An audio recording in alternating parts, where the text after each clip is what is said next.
गहलोत को राहुल का संदेश, जो हुआ उसे भूले नहीं। गहलोत समर्थकों के साथ भारत जोड़ो यात्रा में हुई धक्का मुक्की। पायलट के पोस्टर हटाए जाने से राहुल गांधी दिखे नाराज। राजस्थान में क्या फंस गई है गहलोत सरकार? राजस्थान में इस समय भारत जोड़ो यात्रा चल रही है। यात्रा की व्यवस्था बनाए रखने की जिम्मेदारी प्रदेश के सीएम अशोक गहलोत को मिली हुई है। गहलोत ने अपने समर्थकों को यह जिम्मा सौंप रखा है। कोशिश की जा रही है कि पायलट और उनके समर्थकों को इससे दूर ही रखा जाए, लेकिन यात्रा का जो रूट है वो उसमें गुर्जर बाहुल क्षेत्र ही सबसे ज्यादा पड़ रहे हैं, इसलिए बैनर पोस्टरों पर पायलट कुछ ज्यादा ही दिख रहे हैं। ऊपर से पायलट समर्थकों ने अपने बैनर पोस्टरों पर गहलोत को जगह भी नहीं दी है। यात्रा ने झालावाड़ में जब प्रवेश किया तो पायलट समर्थकों ने यात्रा के मार्ग पर इतने पोस्टर लगा दिए कि गहलोत समर्थकों को पोस्टर बैनर लगाने तक की जगह नहीं मिल पाई। लेकिन जैसे ही यात्रा कोटा पहुंची, तस्वीर कुछ बदली दिखी। पायलट के पोस्टर कम और गहलोत के पोस्टरों की भरमार दिखाई देने लगी। कोटा में यात्रा की व्यवस्था करने की जिम्मेदारी यूडीएच मंत्री शांति धारीवाल के हाथों में है और शांति धारीवाल को गहलोत का सबसे करीबी माना जाता है। 25 सितंबर को जयपुर में कांग्रेस विधायकों ने जो बगावत की थी, उसकी पूरी स्क्रिप्ट ही धारीवाल ने लिखी थी।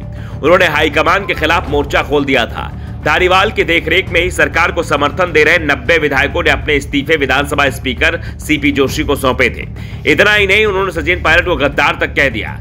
हाईकमान पर भी सवाल उठा दिए, जिसके चलते गहलोत की कुर्सी उस समय तो बच गई, लेकिन कुर्सी कब तक बची रहेगी, इस पर अभी भी सवाल उठ रहे हैं। क्योंकि कोटा से भारत जोड़ो यात्रा की जो तस्वीरें सामने आ रही है, उसमें साफ संकेत मिल रहा है कि राहुल गांधी शांति धारीवाल को माफ करने के मूड में नहीं दिख रहे हैं, जिसके बाद उनके राजनीतिक भविष्य पर ही सवाल उठने लगे हैं। राहुल गांधी की भारत जोड़ो यात्रा की 2 तस्वीरें वायरल हो रही हैं। एक तस्वीर में यूडीएच मंत्री शांति धारीवाल हैं, तो दूसरी तस्वीर मंत्री धारीवाल के बेटे अमित धारीवाल की है। इन दोनों तस्वीरों में साफ साफ दिख रहा है कि गहलोत के मंत्री को इस यात्रा में राहुल गांधी बिल्कुल भी तवज्जो नहीं दे रहे हैं। शांति धारीवाल कोटा में कांग्रेस के सबसे कद्दावर नेता माने जाते हैं, लेकिन उनके साथ जो व्यवहार हुआ वो चर्चा का विषय बना हुआ है। एक तस्वीर में दिखा कि राहुल गांधी की भारत जोड़ो यात्रा में शांति धारीवाल शामिल हुए। धारीवाल राहुल गांधी करीब पहुंचने की कोशिश करते हैं तो सुरक्षा कर्मी उन्हें हाथ लगाकर रोक देते हैं। दूसरे फोटो में उनके बेटे अमित धारीवाल को सिक्योरिटी ने धक्का मारकर पीछे कर दिया। बड़ी बात यह भी रही कि इस घटना की जानकारी राहुल गांधी को हुई।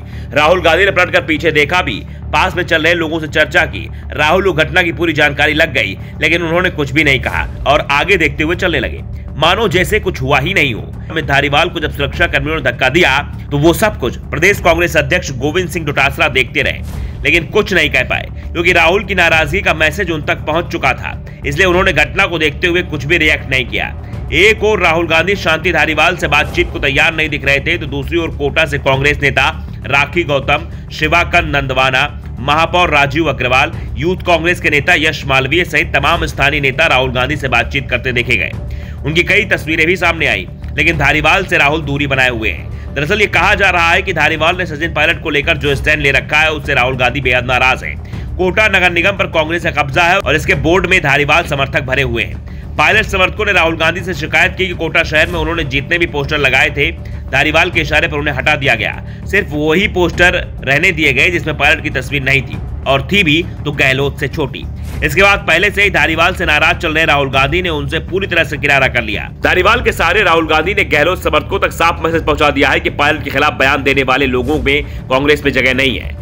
राहुल की शांति धारीवाल से नाराजगी का मुद्दा सोशल मीडिया पर छाया हुआ है। कांग्रेसी नेता और प्रियंका करीबी माने जाने वाले आचार्य प्रमोद कृष्णम ने इसे लेकर ट्वीट भी किया। उन्होंने अपने ट्वीट में लिखा, ये वो मंत्री है जो कहते हैं हाईकमान कुछ नहीं होता।